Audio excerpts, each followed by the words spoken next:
Hello दोस्तों दोस्तों, आप लोग कैसे हैं? मैं आशा करता हूँ कि आप लोग बहुत अच्छे होंगे। हमारी चैनल में आपका स्वागत है। आज हम spiritual 6 law of living in present यानी वर्तमान में जीने के आध्यात्मिक 6 नियम जानेंगे। तो चलिए वीडियो को शुरू करते हैं। One you don't mind. एक भिखारी 30 से अधिक वर्षों से एक सड़क किनारे बैठकर भीख मांगा करता था। एक दिन एक अजनबी ने उसके पास से गुजरा और उसको देखकर भिखारी अपनी आदत के अनुसार बोलने लगा कि कुछ पैसा दे दो। अजनबी ने भिखारी से उसने पूछा कि जिस पर तुम बैठो हो वो क्या है? तो यह पुराना लकड़ी का बॉक्स। अजनबी ने कहा कि इसमें क्या है, कभी देखा है? भिखारी ने बोला नहीं। तो अजनबी ने बोला तो देख तो लीजिए। तो उसमें सोने का सिक्कों से भरा हुआ था। इसके पास आपको देने के लिए कुछ तो नहीं, लेकिन बट वह आपको अंदर झांकने के लिए कह रहा है। विचार के स्तर से ऊपर उठना। अधिकतर लोगों के जीवन में 80 से 90% सोचना विचारना मात्र होता है। नेगेटिव प्रवृत्ति का कारण यह गंभीर भी हो सकता है। अपने मन का अवलोकन करके देखिए कि आप पाएंगे कि आप बिल्कुल सच हैं।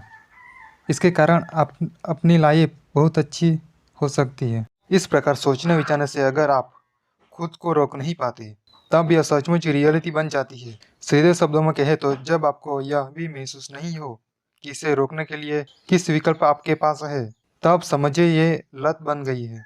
हम सोचने के लती क्यों बन जाते हैं? जिसका मतलब यह है कि आप अपने स्वयं ही खुद के होने की अनुभूति अपने मन पर भरी हुई चीजों से, उसकी बातों से प्राप्त करने लगते हैं। बिकॉज आपको लगता है कि अगर आप सोचना बंद कर दिया तो जैसे आपका होना ही खत्म हो जाएगा। जैसे जैसे हम बड़े होते जाते हैं अपनी व्यक्तिगत आधार पर अपनी मानसिक छवि रच लेते हैं कि आप क्या है, व्हाट आर यू, मैं यहाँ क्यों हूँ, वाई। यह हमारे मन की हरकतों से बना होता है और इसलिए इसका बना रहना हमारी लगातार चलने वाली सोच पर ही टिका होता है। चैतन्यता, दुख से बाहर निकलने का मार्ग। सबसे पहले स्थिति को स्वीकार करें, फिर जो उचित है वो करें। वर्तमान पल में जो कुछ भी हो उसे ऐसे स्वीकार करें जैसे ऐसा होना आपने ही चुना था। हमेशा ही वर्तमान पल के साथ काम करें, उसके विरुद्ध नहीं। भय पैदा कैसे होता है? लोगों के जीवन में इतना अधिक व्यापक क्या रहता है? अगर मुझे आग का डर नहीं होगा तो मैं अपना हाथ उसमें दे सकता हूँ और जल भी सकता हूँ। अपना हाथ आग में न डालने का कारण यह नहीं कि आप आग से डरते हो, बल्कि यह कि आप जानते हैं कि आप जल जाएंगे। खतरे से बचने के लिए आपको डरने की आवश्यकता नहीं है, थोड़ी समझ की आवश्यकता होती है। अगर कोई आपको आग से या शारीरिक हिंसा से धमकी देता है तब शायद आपको डर जैसी अनुभूति हो सकती है। मनोवैज्ञानिक भय की अनुभूति किसी भी प्रत्यक्ष और रियलिटी के खतरे की अनुभूति से बिल्कुल बिल्कुल अलग है। ये तरह तरह के रूपों में हुआ करती है, जैसे बेचैनी, चिंता, व्यग्रता, घबराहट, तनाव, आशंका, बिना बात का डर वगैरह। यह भय हमेशा ही किसी ऐसी बात का होता है, कहीं ऐसा ना हो जाए, किसी ऐसी बात जो ठीक हमारे सामने ही है मौजूद हो। इस भय के कारण आप तो यही है, मगर आपका मन कहीं और होता है। मनोवैज्ञानिक भय होने का कारण कोई तो कारण होता ही है। नुकसान होने का कारण, फेलियर हो जाने का डर, आहत हो जाने का डर वगैरह। वर्तमान में अब और दुख पैदा मत कीजिए। किसी का भी जीवन दुख से पूरी तरह फ्री कभी नहीं रहता। तो दुख से बचने की कोशिश करने के बजाय क्या यह जानना इम्पोर्टेंट नहीं कि दुख के साथ लाइफ कैसे जिया जाए। हमारे दुख तो ऐसे हैं जिन्हें होना ही नहीं चाहिए था। तमाम दुख आपके खुद बनाए हुए हैं। वर्तमान पल में जो कुछ भी आप दुख आप पैदा कर रहे हैं वह हमेशा ही जो है को स्वीकार न करने की एक अवस्था हुआ करती है। आप अपने मन के साथ खुद का जितना तादात्म्य करते जाएंगे, उसके साथ जितना एकाकार होते चले जाएंगे, आपके दुख उतना ही बढ़ते जाएंगे। इस बात को उलट कर कह सकते हैं कि आप आपकी जितनी अधिक कदर करने लगेंगे, जितना अधिक स्वीकार करने लगेंगे अपने दुख से, इतना ही अधिक आप फ्री होते चले जाएंगे। अगर आप खुद के लिए और औरों के लिए भी अब और दुख पैदा करना नहीं चाहते तो आप समय की रचना करना बंद कर दीजिए। कम से कम इतना तो आप कर ही सकते हैं। अपने जीवन के व्यवहारिक कामकाज के लिए जितना जरूरी हो उसे ज्यादा समय की रचना आप करना आप बंद कर दिए। 3, अब में गहरे उतरिए। आप पास्ट और फ्यूचर का वास्तविक नहीं है, कभी तो वर्तमान से भी अधिक वास्तविक हो जाते हैं। पास्ट यह निर्धारित करता है कि हम कौन हैं, और यह भी कि वर्तमान का हम कैसे देखें और कैसे उसमें वर्ताव करें। मानसिक रूप से समझने की कोशिश कर रहे हैं कि मन उसे समझ ही नहीं सकता, उसे तो केवल आप समझ सकते हैं। क्या आपने अब से बाहर यानी प्रेजेंट से बाहर कभी कुछ अनुभव किया है? नाव से बाहर कभी कुछ किया है? कभी कुछ सोचा है, महसूस किया है कि आपको लगता है कि आप कर पाएंगे? प्रेजेंट से बाहर कुछ भी घटना या होना पॉसिबल है। कुछ भी पास्ट में नहीं हुआ वह प्रेजेंट में ही हुआ है। कुछ भी फ्यूचर में नहीं हुआ वह प्रेजेंट में ही होगा। जिसे आप पास्ट मानकर आप सोचते हैं वह प्रेजेंट की एक स्मृति का अनुरेख है। जब आप पास्ट को याद करते हैं तब आप स्मृति यानी कुछ गलत किया, कोई काम गलत कर दिया, उसी को ही देख रहे होते हैं और आप ऐसा प्रेजेंट में ही कर रहे होते हैं। भविष्य जब आता है तब वह प्रेजेंट के रूप में ही आता है। जब आप भविष्य के बारे में सोचते हैं आप वह प्रेजेंट में ही सोच रहे होते हैं। भूत और भविष्य यानी पास्ट और फ्यूचर का अपना कोई अस्तित्व नहीं, जो है वो प्रेजेंट में ही है।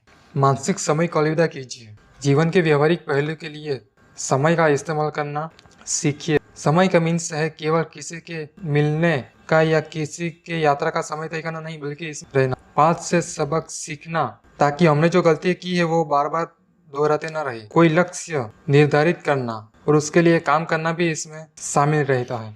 जहाँ की हम पास्ट और फ्यूचर संदर्भ में बिना कार्य नहीं कर पाते, हम प्रेजेंट में ही काम कर पाते हैं। पास्ट से सिखाया गया कोई भी सबक प्रासंगिक हो जाता है और प्रेजेंट में लागू किया जाता है। कोई भी योजना और कोई भी लक्ष्य प्राप्त करने के लिए हम जो काम करते हैं वो प्रेजेंट में ही करते हैं। यानी हमारा कोई भी लक्ष्य हो आने वाले 5 साल या 2 साल बाद लक्ष्य प्राप्त कर लेंगे, लेकिन लक्ष्य प्राप्त करने के लिए जो आप काम करते हैं वो आप प्रेजेंट में ही कर सकते हैं। जितनी भी समस्या है वे सब मन की ही भ्रांतियां हैं। समझने वाली बात यह है कि समस्या तो दरअसल होती ही नहीं, केवल स्थितियां होती हैं जिन्हें या तो प्रेजेंट के साथ सुलझाया जाना होता है या वर्तमान पल के हिस्से के रूप में स्वीकार करना होता है, या उसे तब तक के लिए अकेला छोड़ देना होता है जब तक कि वह स्वयं बदल न जाए। अब पर अपने अवधान को फोकस कीजिए और बताइए कि इस पर आपकी समस्या क्या है। ऑथर इस बारे में कहते हैं आंसर नहीं मिला बिकॉज जब आप फोकस पूरी तरह प्रेजेंट में हो तब किसी समस्या का होना संभव ही नहीं है। उसमें स्थिति हो सकती है इसे या तो सोल्व किया जाए या उसे एक्सेप्ट किया जाए। किसी भी बात को समस्या क्यों बनाया जाए। जब भी आप कोई समस्या पैदा करते हैं तब आप दुख ही पैदा कर रहे होते हैं। आपके सामने एक चुनाव है, कुछ भी हो जाए मैं अपने लिए कोई और दुख पैदा नहीं करूंगा और कोई समस्या पैदा नहीं करूंगा। यह चुनाव है, परंतु यह बड़ा परिवर्तन चुनाव है। बेइंग का आनंद। आप खुद से यह पूछे जो कुछ भी आप काम कर रहे हैं क्या उसमें आपको आनंद आ रहा है, खुशी हो रही है। जो कुछ भी आप काम कर रहे हैं उसमें आपको आनंद या खुशी महसूस नहीं होती तो इसका अर्थ यह नहीं कि जो आप काम कर रहे हैं उसे बदलने की आवश्यकता है, बल्कि उससे आप जिस तरह काम करते हैं उस अपने काम करने का तरीका बदलिए। प्रेजेंट में जो आपको प्रस्तुत कर रहा है उस पर अपना पूरा ध्यान दीजिए। इसका अर्थ यह कि आप जो है वो पूरी तरह स्वीकार करें। जितनी जल्दी आप प्रेजेंट पल को सम्मान देने लगते हैं आपके सारे दुख उतने ही जल्दी समाप्त हो जाते हैं। जब आप प्रेजेंट की सजगता के साथ कर्म करते हैं तब आप कुछ भी करें वह हमेशा प्रेम गुणवत्ता होता है। इसलिए अपने कर्म फल पर बिल्कुल न रहे, अपने कर्म पर फोकस रखिए। कर्म फल आपको स्वयं प्राप्त होगा। 4. आत्मज्ञान से परिपूर्ण संबंध। ऑथर कहते हैं कि किसी पुरुष स्त्री बीच संबंध लव के बिना आत्मज्ञान सच्चा एनलाइनमेंट पॉसिबल ही नहीं है। क्या प्रेम वह चीज नहीं जो हमें परिपूर्ण करता है? उस सुख के बिना किसी का जीवन भरपूर कैसे हो सकता है? दूसरे शब्दों में कहे तो आप समय में ऐसी घटना होने का इंतजार कर रहे हैं जो आपको बचा लगी। क्या वह गलती नहीं? मुक्ति क्या होती है? यहाँ फ्यूचर तथा प्रेजेंट कहीं दूर काल्पनिक बिंदु पर सुस्थित धारणा बना ली जाती है। यानी जब मुझे यह हासिल हो जाएगा या जब मैं उससे मुक्त हो जाऊंगा तब मैं सुखी हो जाऊंगा।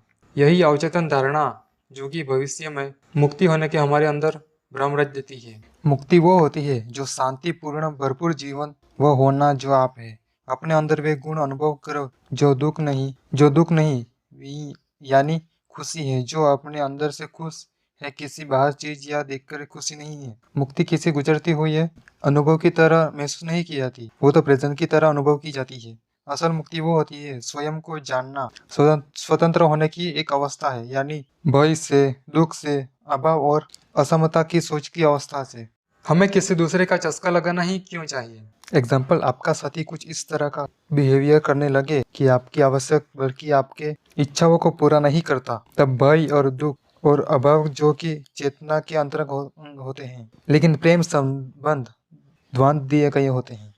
वैसे ही कि वो हर लत या व्यसन के साथ होता है। जब ड्रग्स, नशा, शराब आपको मिल जाती है तो आप दरअसल उसकी खुशी में ही रहते हैं। लेकिन यह सच है कि एक समय ऐसा भी आएगा लाइफ में जब ड्रग्स आपके लिए काम करना बंद कर देती है। और जो बात और भी परेशान करने वाली यह है कि आप अपने ही पार्टनर को ही इन दुख की वजह मान लेते हैं। इसका मतलब है कि आप सब बाहर प्रकट करने लगते हैं, अपने पार्टनर साथी पर ही उस बात से झगड़ना चालू कर देते हैं जो आपके ही दुख द्वंद का एक हिस्सा होती है। आपके पार्टनर के साथ झगड़ना पार्टनर के दुख होता है, इसलिए हो सकता है कि आपके झगड़ने के कारण जब आपके पार्टनर झगड़ा से ही देते हैं। हमारे अंदर बुरी लत यानी स्मोक, अल्कोहल जैसी बुरी लत तब पैदा होती है जब अपने दुख दर्द का सामना करने से आप इनकार कर देते हो। हर एक लत किसी पीड़ा के साथ शुरू होती है और दुख के साथ ही खत्म होती है। जिस भी चीज का आपको लत लगी है, यानी चाहे वह शराब की हो, स्मोक की हो या कुछ खराब खाना हो, आप अपने दुख को छुपाने के लिए इस चीज का इस्तेमाल करते हैं। लत जैसे संबंध में सच्चे संबंध की हो, यानी किसी भी लत संबंध को एक सच्चे संबंध में परिवर्तित कर सकते हैं। प्रेजेंट में गहरे उतरिए, प्रेजेंट में रहना। भले ही आप अकेले हैं या अपने पति या अथवा पत्नी के साथ हो, लेकिन हमेशा वर्तमान यानी प्रेजेंट में जीना सीखिए। एग्जाम्पल यानी आपका पति अथवा पत्नी जो है जैसी है उसे एक्सेप्ट कर, यानी ऐसा निर्णय मत लो कि वो वैसा है, वो अच्छा नहीं है। सबसे पहले ऐसा निर्णय लेना बंद कर दो। सबसे पहले अपने खुद के बारे में बुरा सोचना और बुरा निर्णय लेना बंद करें। फिर अपने साथी के बारे में बुरा सोचना और बुरा निर्णय लेना आप बंद कर दें। किसी रिश्ते में बदलाव लाने के लिए सबसे अच्छा होता है साथी को पूरी तरह स्वीकार करें। उसके बारे में कोई निर्णय निकालने या उसमें किसी भी तरह का कोई परिवर्तन लाने की आवश्यकता महसूस किए बिना ऐसा करना आपको तुरंत ही अहंकार के पार ले जाता है। फिर आसक्ति के व्यसन का खेल खत्म हो जाता है। सुख दुख के पार है शांति। क्या यह संभव है कि पॉजिटिव स्थितियों को आकर्षित करें? अगर हमारी प्रवृत्ति और सोच हमेशा ही पॉजिटिव रहे तो हम पॉजिटिव घटना और स्थितियों को पैदा करेंगे। हमारे मन में क्वेश्चन है कि क्या आपको पता है कि पॉजिटिव और नेगेटिव क्या होता है? शायद आपको पता होगा। असफलता, फेलियर या रोग ऐसी सोच जो मैं फेल हो गया मैं आगे नहीं बढ़ पाऊंगा, तो ये नेगेटिव होती है। यानी हर छोटी बीमारी आपको दिखा सकती है कि आपके जीवन में क्या वास्तविक है और अवास्तविक है, कि आपके जीवन में क्या मायने रखता है। हमेशा स्थिति में पॉजिटिव होती है, लेकिन ना तो ये पॉजिटिव होती है ना ही नेगेटिव, ये तो बस होती है। जब आप स्थितियाँ जो है उसे पूरे स्वीकार करने में लगे रहते हैं, तब आपके जीवन में ना कुछ अच्छा हो रह जाता है और ना कुछ बुरा। तब केवल परम श्रेष्ठ रहती है जिसे हम बुरा कहते हैं। पास्ट को क्षमा कर देने से भी अधिक इम्पोर्टेंट है अपने प्रेजेंट को क्षमा करना। यानी आप हर समय स्थिति क्षमा कर देते हैं तो आपकी बाद में क्षमा करना नहीं पड़ता। ऑथर कहते हैं कि हम सुख यानी खुशी की बात नहीं कर रहे। एग्जाम्पल तरीके, खुदा न खास्ता अगर हमें लगे कि हमारी मौत निकट आ रही है तो आपको खुशी तो नहीं होगी, लेकिन आप शांत हो जाएंगे। आपको दुख भी हो सकता है, लेकिन आपने दुख करना छोड़ दिया तो उसमें रहकर भी आप खुशी का आनंद ले सकते हैं। अगर आपको लगे कि इसमें मैं कुछ कर सकता हूँ, यानी मैं कुछ अलग कर सकता हूँ, तो ऐसा काम आप करें और उसे सक्सेस में चेंज भी करें। अब जो करना चाहते हैं वे करें, बट वो जो है उसे स्वीकार करें। ये आपको अपनी खुशी की ओर ले जाएगी। क्या आप शांत रहने की खोज रहे हैं? शांत रहने के लिए हमको शांति हमारे प्रेजेंट में ही मिलती है। शांत न रहने के लिए खुद को आप क्षमा कर दीजिए। जिस भी चीज को आप पूरी तरह स्वीकार कर लेंगे वो आपको शांति में ले जाएगी। यानी हमेशा वर्तमान में रहना और हमें प्रेजेंट में यह नहीं सोचना कि कल क्या हुआ और आगे क्या होगा। शांति के लिए प्रेजेंट में जो चल रहा है उसे आप स्वीकार करें, ये तभी हम शांति महसूस कर पाएंगे। 6. समर्पण का अर्थ। आप हमेशा सोचते रहते हैं कि मैं आगे क्या करूँगा या मेरे साथ कुछ गलत हुआ है, ऐसा सोचते रहते हैं। लेकिन प्रेजेंट में हमें ऐसा सोचना नहीं है। प्रेजेंट में जैसा है उसे स्वीकार करने से हमारे मन में सुधार लाने की आवश्यकता नहीं है। समर्पण यानी जीवन के परिस्थिति विरुद्ध बजाय जो है उसे स्वीकार करना। जीवन का एकमात्र स्थान है नाउ, यानी प्रेजेंट में जीना सीखिए, प्रेजेंट में रहिए, प्रेजेंट में जैसा उसे स्वीकार कर लेना।